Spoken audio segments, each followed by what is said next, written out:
আসসালামু আলাইকুম সুপ্রিয় দর্শক, আরেকটা নতুন ভিডিও থেকে আপনাদের স্বাগতম। আমরা জুতা প্রস্তুতকারক একটি ফ্যাক্টরি থেকে আপনাদের সাথে আছি। জুতা কাজ চলতেছে এমন একটা অবস্থায় আপনাদের সাথে নিয়ে আসলাম ভিডিওটা। আরও অনেক সময় আপনাদেরকে এরকম ভিডিও দিয়েছি, আজও আরেকটা ভিডিও নিয়ে চলে আসলাম।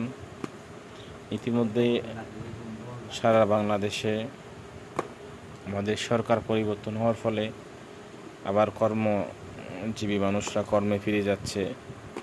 সংকটকালীন সময় কেটে আসার আভাস মিলতেছে।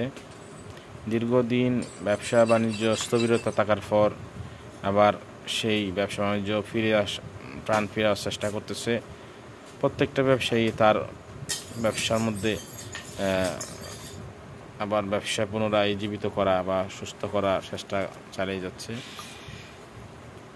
এরকম একটা সিচুয়েশনে আমি আপনাদের সাথে নিয়ে আসলাম আর একটা নতুন ভিডিও। তো বার্মিস জুতা কিভাবে প্রোডাকশন করে, কিভাবে কাজ করে, এই বিষয়টাই দেখানোর চেষ্টা করতেছি আপনাদেরকে।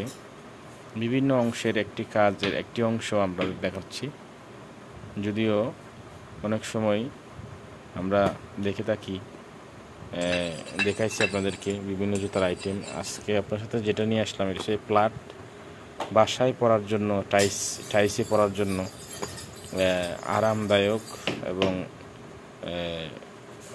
সৃজনশীল একটি পণ্য, একটা জুতা, মানে পায়ে যাতে যাদের আরাম খোঁজেন তাদের জন্য কারিগর তার নিপুণ হাতে তৈরি করতেছে এই জুতাগুলা। সবসময় আমি আপনাদেরকে এমনভাবে বিষয়টা বোঝার চেষ্টা করতেছি, এগুলো আসলে মানে কোনো এফেক্টিভ নাম নেই। বিভিন্ন প্লাস্টিকের জুতা পরতে পরতে বিভিন্ন রোগে আক্রান্ত হয়ে যাচ্ছে মানুষ। এই বার্মিজ জুতা দীর্ঘ যুগ ধরে চলতেছে, কোনো ধরনের সাইড এফেক্ট নাই।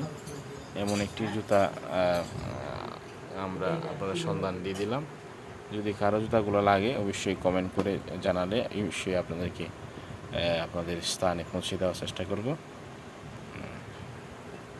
আপনারা দেখাচ্ছি আপনাদেরকে বার্মিস জুতা কীভাবে প্রোডাকশন করে এই বিষয়টা। দেখছেন, ইতিমধ্যেই আমি আপনাদেরকে অনেক ভিডিও দিয়েছি এই ব্যাপারে, আবারও দিচ্ছি আপনাদেরকে। দেখুন,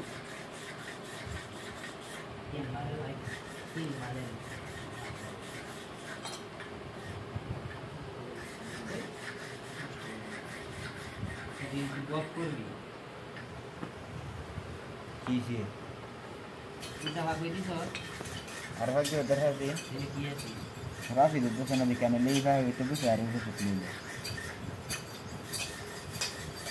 না বসে চলে নিল বসে আমি